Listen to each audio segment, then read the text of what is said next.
A single woman, miles from any law, stares down the barrel of a rifle held by a corrupt cattle baron. He doesn't just want her land, he wants her destroyed. But what this powerful man doesn't know is that weeks earlier, during a blinding storm, this woman saved the life of a wounded fugitive. She sacrificed everything to shield him from a ruthless posse. Now, her life is forfeit, and the Baron has come to collect. He believes she is alone. He is wrong. The man she saved is a Cheyenne warrior, and he is about to return. The sky over the Wyoming Territory was a bruised, yellowish gray, pressing down on the plains like a solid weight. Jaylene Bell felt that weight in her bones. It had been 2 years since her husband, Matthew, had been laid to rest on the low hill behind their modest cabin, and in that time, the land had offered nothing but hardship. Their ranch, optimistically named Clear Creek, was slowly choking. The creek itself was the only reason the land was viable, a ribbon of life in a world of dust, and Jaylene knew that was precisely the problem. Her nearest neighbor, if one could call a man who owned 50,000 acres a neighbor, was Bartholomew Bart Drummond. Drummond's ambition was as vast as the territory itself. His Drummond Land and Cattle Company was less a ranch and more of a devouring entity, his D brand appearing on cattle that mysteriously strayed onto his land and never returned. He had made no secret of his desire for Clear Creek. He wanted the water. Jaylene was wiping the grit from her face with a damp rag when the storm finally broke. It wasn't rain. It was a wall of dirt, a suffocating, blinding tempest that descended from the north with a sound like a freight train. She barely managed to get the door barred before the world went black. The wind shrieked, peeling shingles from her roof, and the cabin groaned under the assault. For hours she sat by the cold stove, the dim light of her lantern illuminating a swirling fog of dust inside the cabin. This, she thought, was the end. Drummond wouldn't even have to buy her out. The land would simply erase her. It was near dusk when the storm had subsided to a relentless, howling wind that she heard it. A sound that didn't belong. A heavy, collapsing thud from the barn. Her first thought was that a roof beam had split. Her second, more terrifying thought was Drummond. Had he sent his men, Hank and Leland, to use the storm as cover for some new torment? She grabbed Matthew's old 1873 Winchester, her knuckles white. She cracked the cabin door, the wind tearing it from her grasp and slamming it against the outer wall. Leaning into the gale, she crossed the 30 yards to the barn, the air so thick with grit she could barely breathe. She slid the heavy barn door open just enough to slip inside into the relative quiet. The air was thick with the smell of hay, animals, and something else. Something metallic and sharp. "Who's there?" she called out, her voice trembling as she levered around into the chamber. A groan answered her, coming from the empty stall at the far end. She raised the lantern. The light fell on a man slumped against the wall. He was not one of Drummond's men. He was Native American, his face streaked with mud and blood, his clothing a mix of traditional buckskin and torn settler's trousers. His left side was soaked in a dark, glistening stain. He was clutching a gunshot wound. He looked up, his eyes meeting hers. They were filled not with fear, but with a defiant, burning intensity. His hand moved weakly toward a knife at his belt. Jaylene kept the rifle level. "Don't," she warned. He said nothing, his hand falling away. He was young, probably no older than she was, but his face was etched with a pain that made him look ancient. He was a fugitive, the kind of man Possés were formed to hunt, the kind of man who could get her killed just for being in the same building with him. He was dying. Jaylene stood there for a long minute, the wind screaming outside, the rifle heavy in her hands. She thought of Drummond. She thought of the law, such as it was. Then she thought of Matthew, who had always said, "You don't have to like a man to know he needs help." "Darn it all," she whispered. She lowered the rifle. "Don't you bleed out on my hay." She dragged him from the barn to the cabin, a near impossible task that left her lungs burning and her arms screaming. He was light from blood loss, but was a dead weight, collapsing fully as she hauled him over the threshold. She barred the door, stuffed a rag into the keyhole to block the whistling wind, and turned to face the man, now bleeding on her floor. He was Cheyenne. She knew that much from the beadwork on his abandoned knife sheath. Harboring him was a death sentence. If Drummond found out, he would use it as the final pretext to seize her land. If a U.S. Marshal found out, she would be tried as an accomplice to whatever crime he had committed. He had lost consciousness. Cursing her own compassion, she retrieved Matthew's old medical kit.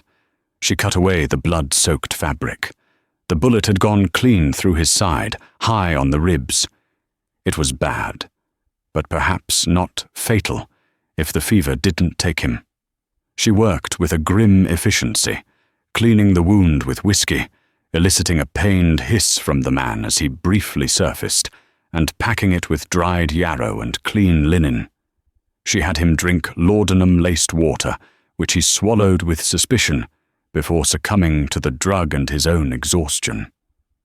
She moved him to the trapdoor hidden beneath the bearskin rug. The root cellar was small, damp, and smelled of earth. But it was the only place. She settled him on a pallet of old blankets, leaving him with a canteen of water and a lantern turned down low. When she replaced the rug, she was shaking. He stayed down there for 2 days. The storm blew itself out, leaving the world scoured and raw. Jaylene cleaned the blood from her floor, burned the rags, and went about her chores, her ears straining at every sound. She would bring him broth and fresh water, changing the bandages in the cramped, earthen-smelling dark. They barely spoke. He told her his name was Kyle. She told him hers. The silence between them was thick with the unspoken. On the 3rd morning, they came. She saw the dust plume from 5 miles off. 3 riders. She didn't need a spyglass to know who they were. Bartholomew Drummond, flanked by his 2 hired guns, Hank and Leland. She met them on the porch, the Winchester held casually in the crook of her arm. "Mrs. Bell," Drummond boomed, touching the brim of his expensive bowler hat. He was a large man, built of beef and whiskey, who always seemed to be sweating, even in the cold. "Nasty storm. Glad to see you weathered it." "Mr. Drummond, what brings you so far?" "Business, I'm afraid. Official business." He patted a star pinned clumsily to his vest. "Been deputized by the marshal in Cheyenne. We're hunting a fugitive, a Cheyenne buck. Murdered a freighter down near the Laramie crossing." Jaylene's blood ran cold. Murder.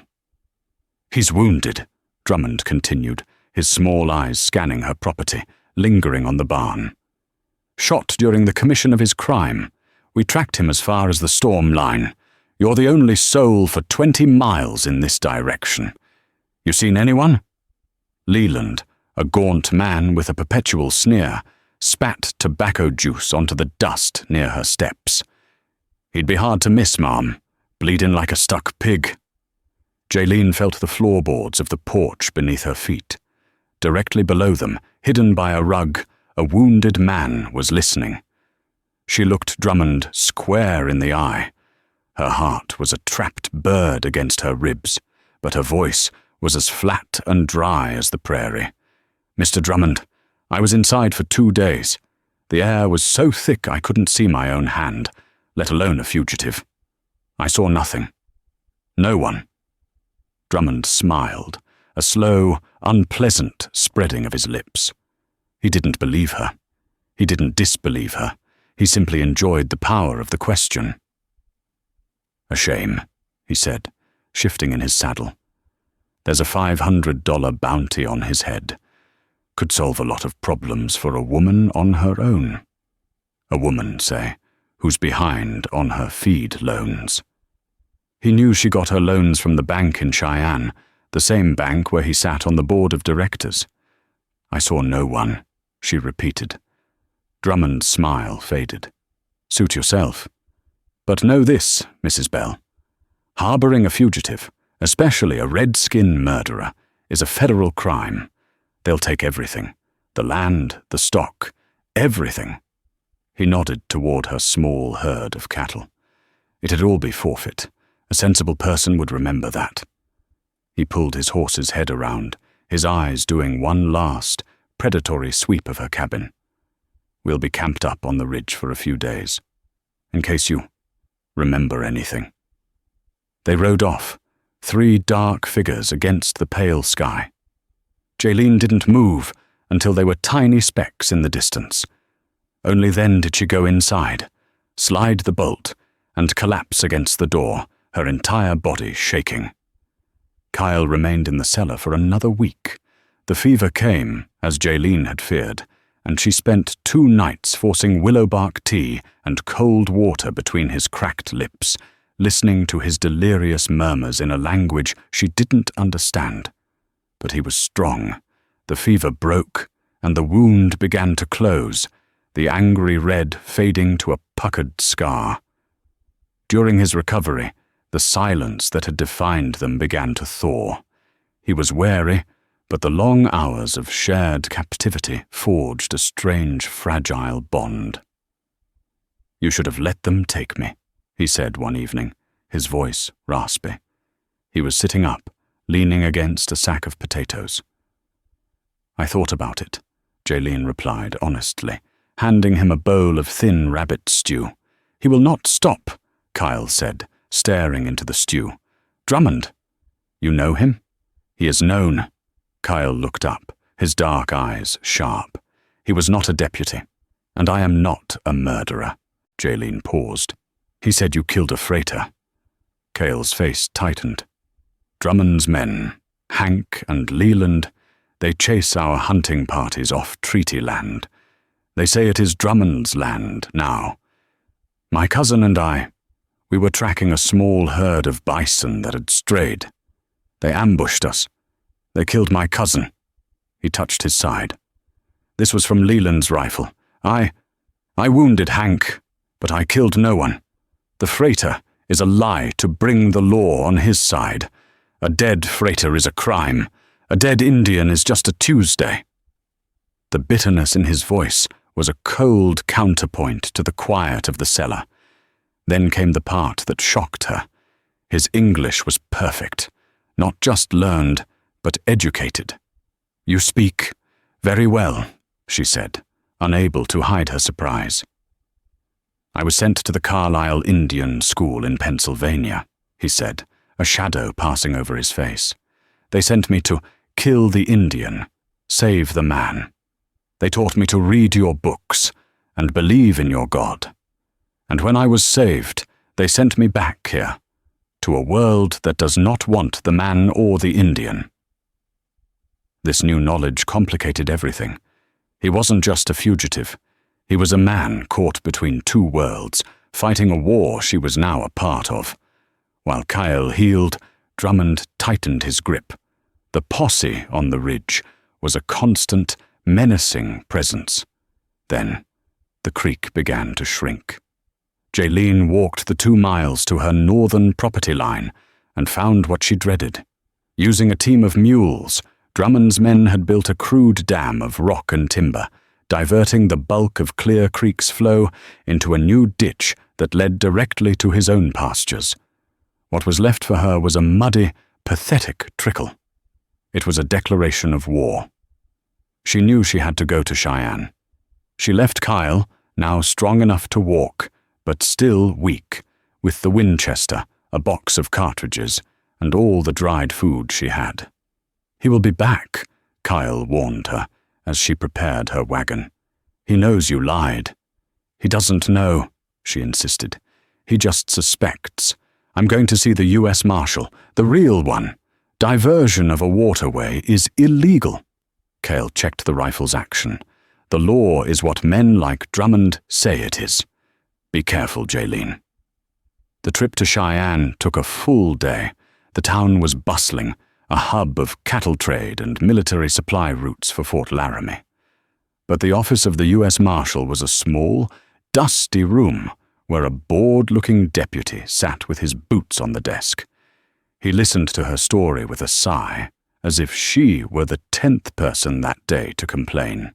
"Ma'am," he said, "water rights are a civil matter. Mr. Drummond is a major contractor for the territory. He's got grazing leases approved by Governor Moonlight himself. You're saying he built a dam? You'll need a lawyer. You'll need to file a claim. It'll take months, maybe years. But it's my creek. It's the territory's water, ma'am. You just have access. Sounds like Mr. Drummond does, too." He smiled. "Now, if you'll excuse me." Defeated, she went to the general store for the supplies she couldn't afford.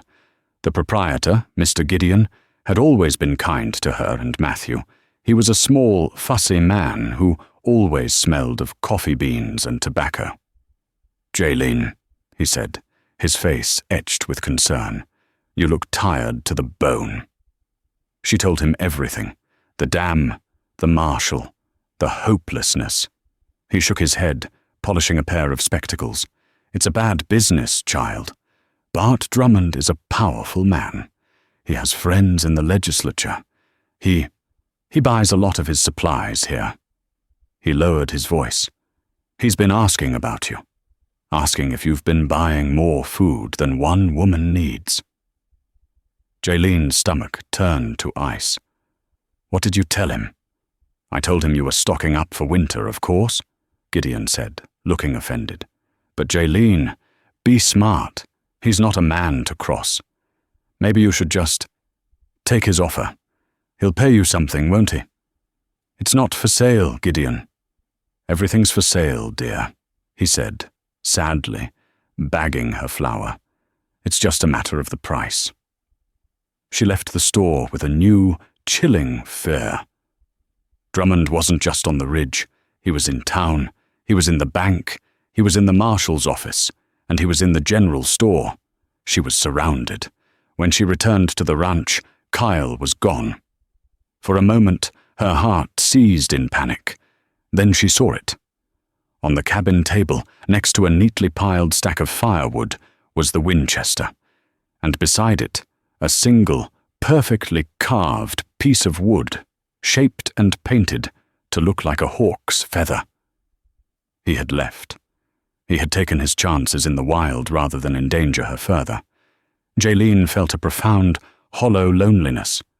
She had grown used to the quiet company, the shared danger. Now, she was truly alone. But Cale's departure seemed to signal a change. The next day, Drummond's men vanished from the ridge. The dam remained, but the immediate, suffocating presence was gone. A week passed, then 2. The creek remained a trickle, but Jaylene worked tirelessly, digging a new channel to pool what little water was left for her animals. She began to hope. Maybe Drummond had given up. Maybe the effort of crushing her was no longer worth the reward. Maybe Kyle had made it to safety, and the fugitive hunt had moved on. She was wrong. She was dangerously, fatally wrong. She ran out of flour and salt. With her credit cut off at the bank, she rode back to Cheyenne, hoping to trade Matthew's silver pocket watch to Mr. Gideon for a few essential supplies.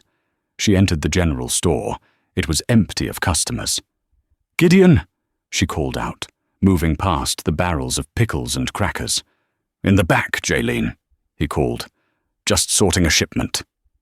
She pushed through the curtain to the back storeroom.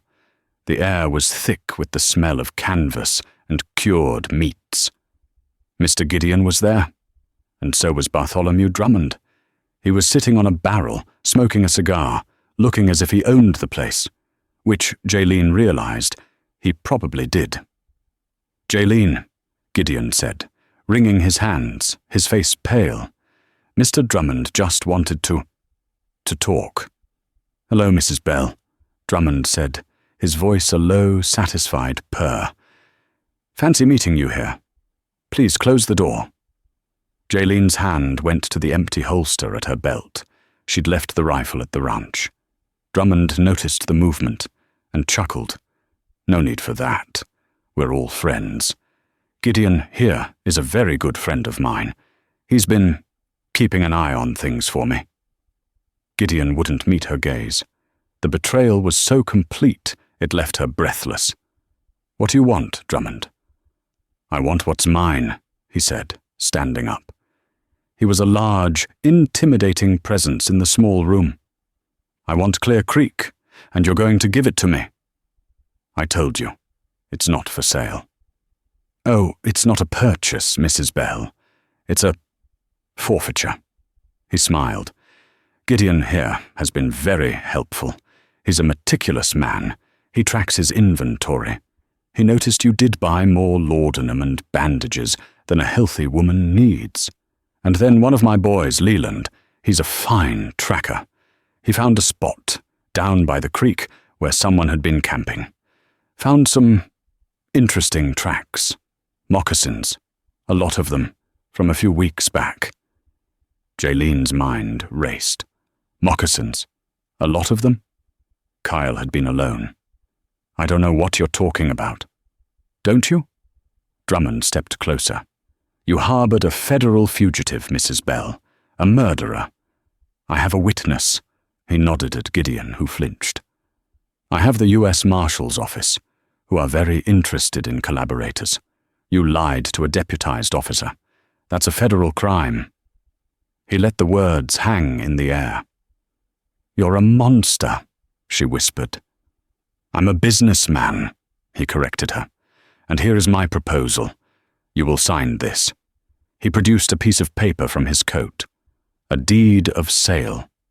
You will sign over Clear Creek Ranch to the Drummond Land and Cattle Company for the sum of $1, which I have right here." He tossed a silver dollar onto the table. "You will do that, and I will forget to inform the marshal of your treason." "And if I don't?" Drummond's smile vanished. "If you don't, well, I have Hank and Leland waiting back at your ranch. They have very specific instructions. If you're not back by sundown, with me, holding a signed deed, they are to burn the cabin, the barn, and everything in them. And then, when you are arrested, I'll simply buy the land at auction from the federal government. This is the cleaner way. It's your choice." It wasn't a choice. It was a checkmate. He had her. He had won. "Gideon," Drummond said, not looking at the smaller man, "go fetch Mrs. Bell's horse. We'll be riding back to her ranch together. We have a paper to sign." The ride back to Clear Creek was the longest of Jaylene's life. She rode alongside Drummond, a prisoner on her own horse. Hank and Leland trailed behind, their quiet snickering a constant torment. Drummond was in a fine mood, expansive and gloating. He pointed out the features of the land as if he were already its master. "You see that ridge?" he said, gesturing with his cigar. "I'll run 500 head through there.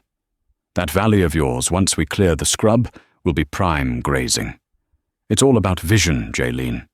Your husband, Matthew, he had no vision. He saw a home. I see an empire. You're a thief," she said, her voice dead. "I'm a pioneer. Men like me build this country. We take useless, fallow land and we make it productive. We have the backing of the government. We have contracts with Fort Laramie to supply beef to the entire U.S. Army in this territory. We have the blessing of Governor Moonlight himself. What do you have? A failing ranch and a bleeding heart for a savage." He laughed. "You thought you were saving him, didn't you? Let me tell you what really happened. That posse of mine, we weren't hunting him. We were driving him. Kyle's little band was camped on land I'd already claimed. They wouldn't move, so we made them. We fabricated the murder story to give us legal cover. We pushed them right into that storm, scattering them. We figured they'd freeze, or starve, or kill each other. You just got in the way. What about the tracks? The moccasins Leland found? Oh, that, Drummond chuckled. That was Cale's friends. They came back for him, I suppose. A small group of them, poking around the creek. Leland saw them. They were looking, but they didn't find you. They gave up. They're long gone, Jaylene. He's not coming back. No one is coming. The words hit her harder than any physical blow. Cale's people had been that close. They had searched, and she had been in Cheyenne, betrayed by Gideon. They had missed each other by a day. Now, they were gone. The last flicker of hope died. They arrived at the ranch as the sun began to bleed into the western hills, painting the sky in shades of orange and blood. The scene was exactly as Drummond had promised. Leland was on the porch, rifle in his lap. Beside the cabin wall sat a large 5-gallon can of kerosene. "Welcome home, Mrs. Bell," Drummond said, dismounting. "Last time you'll see it." He strode onto her porch, pulled a chair from against the wall, and sat down, placing the deed on the small table. He produced a pen and an inkwell. "Sign." Jaylene stared at the paper. The legal language swam before her eyes. "To hereby sell, transfer, and relinquish all rights and titles to the property known as Clear Creek." She whispered, her throat closing. "Sign it," Drummond repeated, his voice losing its jovial tone. "Or Leland, if you'd be so kind." Leland picked up the kerosene can, unscrewed the cap, and began to splash the clear, stinking fluid along the base of the cabin, soaking the dry wood. "This is where Matthew and I," she began, tears finally welling. "Matthew is dead," Drummond snapped, "and his memory is about to be ashes. Sign the paper." Hank stood by the horses, his rifle aimed at her chest. Leland finished his work and stood by the porch, holding a matchbook. Jaylene looked at the pen. She looked at the cabin, her home. She looked at the hills, now cast in deep shadow. She thought of Cale's parting gift, the small wooden feather she kept in her pocket. He's not coming back. No one is coming. She picked up the pen. Her hand was shaking so violently she could barely hold it. "A wise choice," Drummond said, leaning back. She dipped the pen in the ink. She bent over the paper. The world shrank to that single, dark-tipped point. Thwack! The sound was sharp, sudden, and utterly alien. Bartholomew Drummond's eyes went wide. He looked down. Protruding from the center of the deed, pinning the paper to the table, was an arrow. "What in the—" Leland yelped. Thunk! A second arrow appeared, striking the kerosene can in Leland's hand with such force it spun it from his grasp. The can clattered to the ground, kerosene gurgling into the dust. "Ambush!" Hank shouted, raising his rifle and firing blindly toward the hills. "Get down!" Drummond roared, overturning the table and drawing his revolver. Jaylene didn't move. She stood frozen, staring at the arrow quivering in her table. And then, from the ridgeline, a voice echoed, clear and cold in the twilight. "Drummond!" Jaylene's head snapped up. On the ridge, silhouetted against the last of the light, were 6 riders. They were not a war party. They were a scalpel.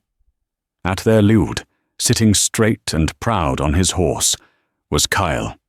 Jaylene's hand was a dead weight, trembling so violently she could barely feel the wood of the pen between her fingers. The world had shrunk to the pool of black ink in the small glass well, the stark white of the deed, and the leering, triumphant face of Bartholomew Drummond. She could smell the ink, sharp and chemical, and beneath it, the pungent, oily reek of the kerosene that now soaked the foundation of her home. Leland stood just off the porch, a matchbook held casually in his hand, his thumb idly flicking the cover. "A wise choice," Drummond purred, leaning back in her chair as if it were a throne. He steepled his fingers, waiting. She dipped the pen. The black ink clung to the nib. She bent over the paper, a single tear blurring the legal script. Relinquish all rights and titles. This was it. The end of Matthew's dream. The end of her life here. Thwack.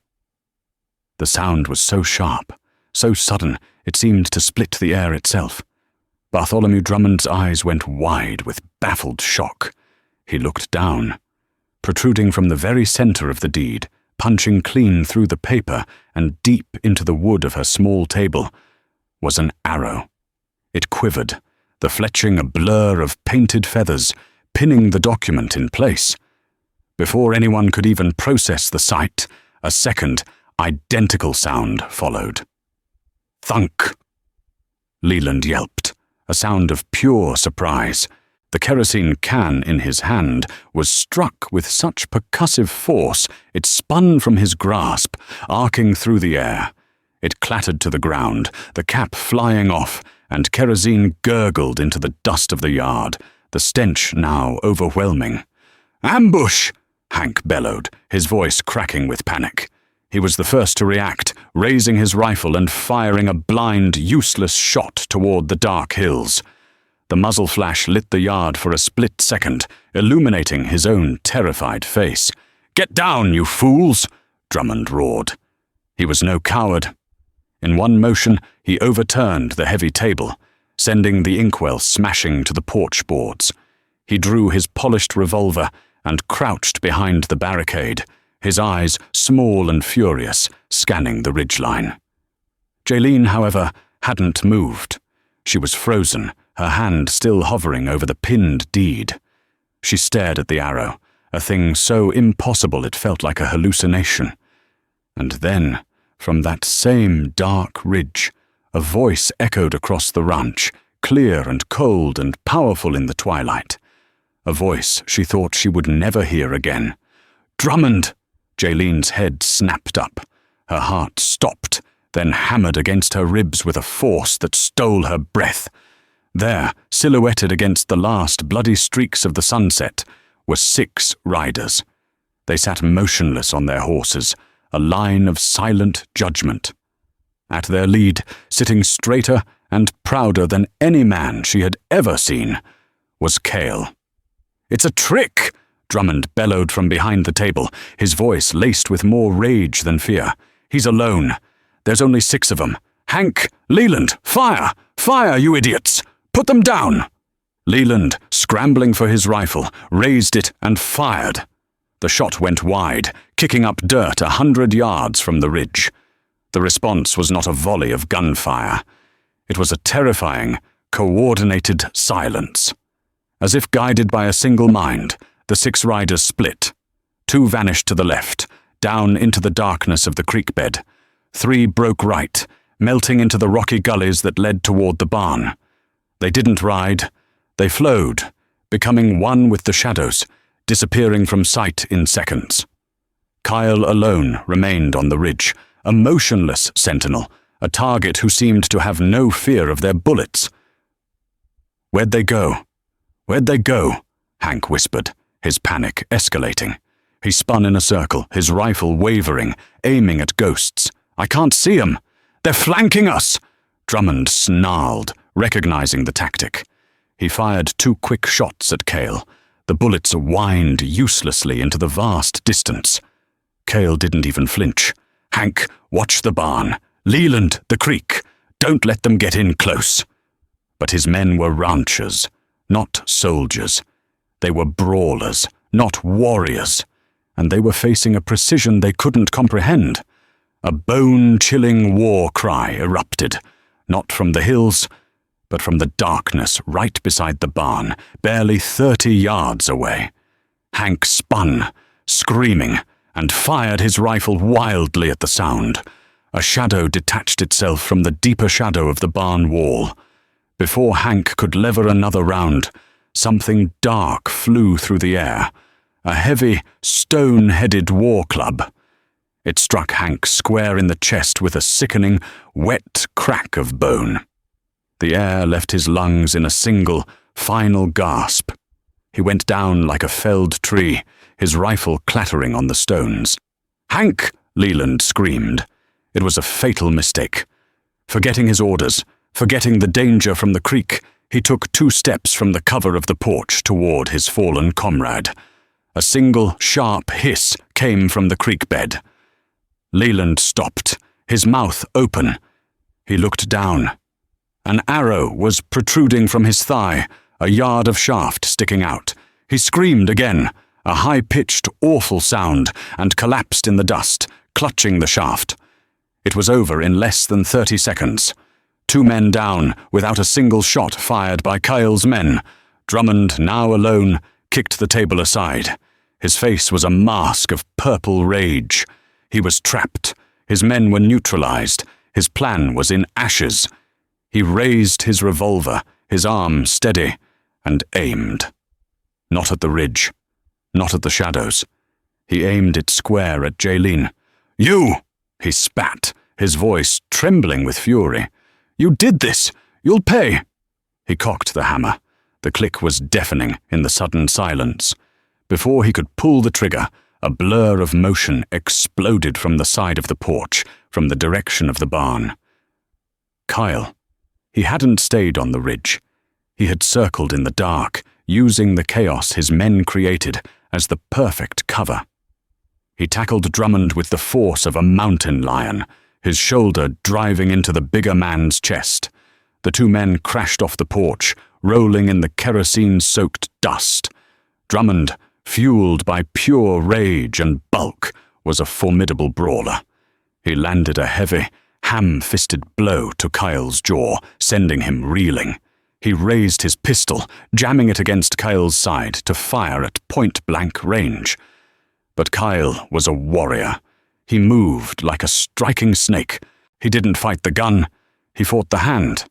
He grabbed Drummond's wrist, twisting it with a brutal, precise torque. The gun fired, the bullet plowing harmlessly into the ground. Kyle brought the butt of his heavy knife down, not the blade, but the pommel, striking Drummond's wrist. A bone snapped. Drummond roared in pain, his fingers spasming open. The revolver fell from his numb grasp.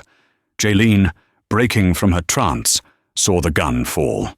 She saw Drummond, bellowing, lunge for Kyle with his one good hand. She didn't think. She acted. She spun, grabbed the heavy cast-iron skillet from her porch stove, and with all the strength of her fear and her fury, she swung it. It connected with the back of Bartholomew Drummond's head with a dull, sickening clang. The man who owned the bank, the law, and half the territory froze. His eyes rolled up in his head, and he crumpled to the ground, unconscious. Silence, absolute and heavy. The only sound was Leland, moaning from the yard. Kyle rose to his feet, breathing heavily, and spat a stream of blood into the dust. He looked at Drummond's unconscious form, then at Jaylene, still clutching the skillet, her entire body shaking. He gave a single sharp nod of respect. His warriors emerged from the shadows as silently as they had entered. They were young, grim-faced, and terrifyingly efficient. One of them, to Jaylene's shock, went directly to Leland, pulling out a knife, not to kill but to cut a strip from Leland's own shirt, applying a crude, effective tourniquet to his thigh. Another warrior checked on Hank, who was alive, but barely, his chest a ruin. Jaylene finally let the skillet fall from her nerveless fingers. It hit the porch with a soft thud. "You came back?" she whispered, the words barely audible. Kyle walked to the table and pulled the arrow from the wood. He picked up the torn deed, glanced at it with contempt, and handed it to her. "I found my people," he said, his voice rough. "We were delayed. But I left you a token, A watcher's feather. I said we would be watching. Drummond said you were gone, she said, her mind struggling to catch up. He said you gave up. He lied, Kyle said simply, his dark eyes finding hers in the torchlight.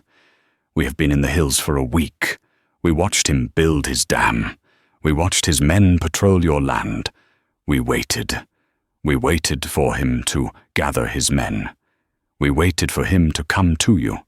We waited for him to show his true face so that the reckoning would be final. A throbbing, seismic pain behind his eyes was the first thing that clawed Bartholomew Drummond back to consciousness. The second was the smell, sharp kerosene, horse sweat, and the cold metallic tang of the high prairie night. He tried to raise a hand to his head, but his arms were yanked taut. He gasped, his eyes flying open. He was on his own horse. His hands were bound tightly to the saddle horn with rawhide. He was not alone. The yard of Clear Creek Ranch was bathed in the flickering, unsettling light of 2 torches, held aloft by 2 of the Cheyenne warriors. They were utterly still, their faces impassive, the torchlight carving deep shadows under their cheekbones. They looked less like men, and more like bronze statues forged for judgment. Hank and Leland were similarly mounted, their own hands tied. Hank was slumped forward, barely conscious, his breathing a wet, ragged wheeze. Leland was stark white with fear, his eyes darting wildly, the bloody tourniquet on his thigh, a dark stain in the gloom. And then, from the shadows of the porch, Kyle stepped forward. He was not flanked by his men. He stood alone, his presence filling the entire yard. Beside him, standing on the porch landing with her arms crossed, was Jaylene. The torn deed of sale was clutched in her hand like a captured flag. Drummond's mind, still sluggish from the blow, caught up in a rush of pure, unadulterated fury. You're dead, he spat, the words thick on his bloody lip. He pulled uselessly at his bonds. You're all dead men. When the cavalry hears about this, when Colonel Hazen at Fort Laramie hears you've attacked settlers, they'll hunt you down. They'll wipe you from the earth. The threat, which had been his shield for a decade, sounded hollow in the vast, listening silence. Cale's expression did not change. He simply stepped closer, close enough to seize the bridle of Drummond's horse. The animal shied, but settled under Cale's firm, unyielding grip. Colonel William B. Hazen, Kyle said. The name was spoken with perfect, crisp enunciation. Yes, you will go to him. Drummond's bluster momentarily failed him, replaced by a baffled, wary confusion. What? What trick is this? Colonel Hazen is not a friend to men like you, Kyle said, his voice as cold and clear as the creek water. He is an honorable man. He argues with the Indian agents. He argues with Governor Moonlight. He believes the treaties should be honored, and he despises contractors who cheat the army and steal the land. Kyle walked around the horse, forcing Drummond to twist in the saddle to follow him. So you will ride to Fort Laramie. You will not wait for a patrol to find you. You will ride there directly. You will stand in front of Colonel Hazen, and you will confess. Confess? Drummond laughed, a desperate, broken sound. Everything, Kyle affirmed. You will tell him that your posse was an illegal fabrication. You will tell him you and your men crossed onto treaty land to attack a peaceful Cheyenne hunting party. You will tell him you murdered my cousin in cold blood. You will tell him you invented a story about a freighter to frame me for a murder you committed. And then, Cale's eyes flicked to Jaylene, you will tell him how you diverted this woman's water, a crime in this territory. And you will tell him how you tried to steal her land by force and blackmail. Drummond stared, his mind racing, seeking an angle and escape. And why in God's name would I do that? I'll ride there and tell him you ambushed me. I'll tell him you're a band of murderous savages. I'll have 100 soldiers on you before the week is out." Kyle let the man finish, his silence a heavy, suffocating blanket. When Drummond's voice had died, Kyle stepped back into the light. "Because if you do," he said, his voice dropping to a deadly quiet, "we will not be here when the cavalry arrives. We will be gone. We will be on your land." He let the words sink in. "We know your ranch, Drummond. We know where you keep your herds. We know your line shacks and your water holes. If you lie to Colonel Hazen, we will unleash a war you cannot win. Not a war of arrows and bullets, but a war of shadows. We will burn your grazing lands from the Laramie River to the Platte. We will stampede your prize cattle into the Badlands and let the wolves and the thirst take them. Every line rider, every cowhand who wears your D brand will find himself alone in the dark, his supplies gone, his horses scattered.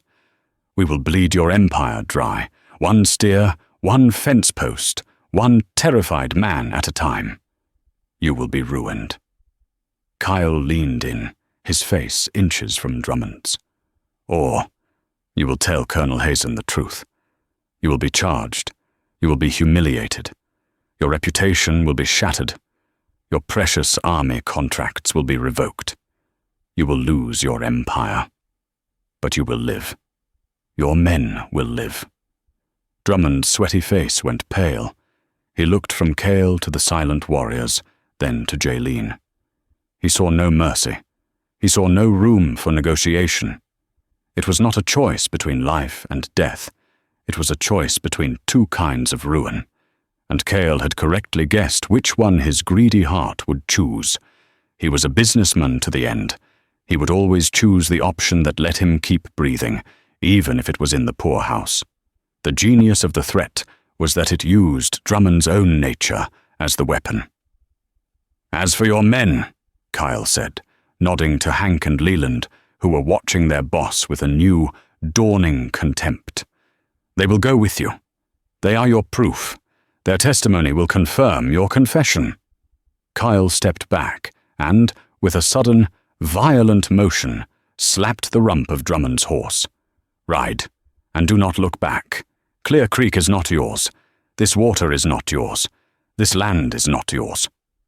Bartholomew Drummond, the man who had owned the bank, the law and the fear of everyone in the county, cast one last look of pure, unadulterated hatred at Jaylene. She met his gaze without flinching.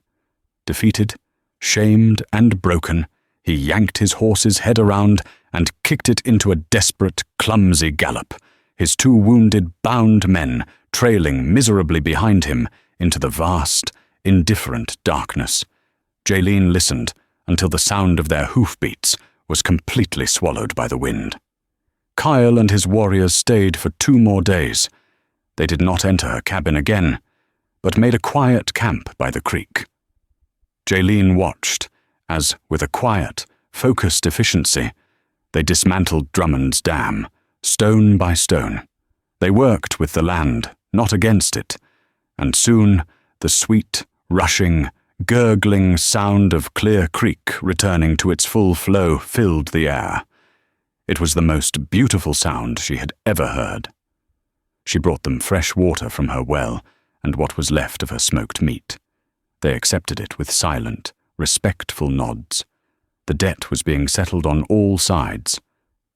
On the 3rd morning, as the sun was just beginning to warm the prairie, Kyle came to the porch alone. He was ready to leave. "We are going north," he said, "to join our people. The fight with men like Drummond is not over, but this battle is." Jaylene stood in the doorway, twisting her apron in her hands. The fear, so long a part of her, was slow to recede. "He'll come back," she whispered. "A man like that. His pride. He won't let this stand." "No," Kyle said with absolute certainty. "He will not. You see him as a man of pride. I see him as a man of greed. He values his money far more. He will not risk what little he has left to pursue a vendetta against the woman who cost him everything. He is broken. Others may come in time, but not him. He looked at her, his expression unreadable, but his eyes holding a deep, quiet respect. You saved my life, Jaylene Bell. The debt is paid. She could only nod, her throat thick. Kyle, thank you. He offered no easy smile, no empty words of comfort. He simply nodded once, a gesture of absolute finality. He mounted his horse, joined the small band of warriors waiting patiently by the creek, and they rode toward the rising sun. Jaylene watched them, their forms seeming to blend into the landscape, becoming part of the hills, the grass, and the light, until they were simply gone. Jaylene Bell stood alone on her porch, the silence of the ranch settling around her. It was a different silence now. Not the oppressive, heavy silence of fear, but a clean, open silence of possibility. The creek was flowing. The land was hers. She reached into her apron pocket, and her fingers closed around the small, smooth, carved wooden feather. She was alone, but for the first time in 2 years, she was not afraid. She turned, went inside her cabin, and began to sweep the last of the kerosene-soaked dust from her floor. The story of Jaylene Bell and the Cheyenne warrior, Cale, is a powerful testament to the fact that courage and compassion are forces stronger than any corrupt empire. It wasn't just a fight for Jaylene's ranch. It was a stand against the tyranny of powerful men like Bartholomew Drummond, who believed the law was just a tool for their own greed. Jaylene's initial act of mercy and Cale's unyielding honor forged an unbreakable bond. Together, they proved that justice can be found even in the wildest of lands. If the story of Jaylene and Cale and their fight for what is right inspired you, please show your support by liking this video and sharing it with someone who needs to see that good deeds are never forgotten. Don't forget to subscribe to our channel for more powerful, real-life dramas.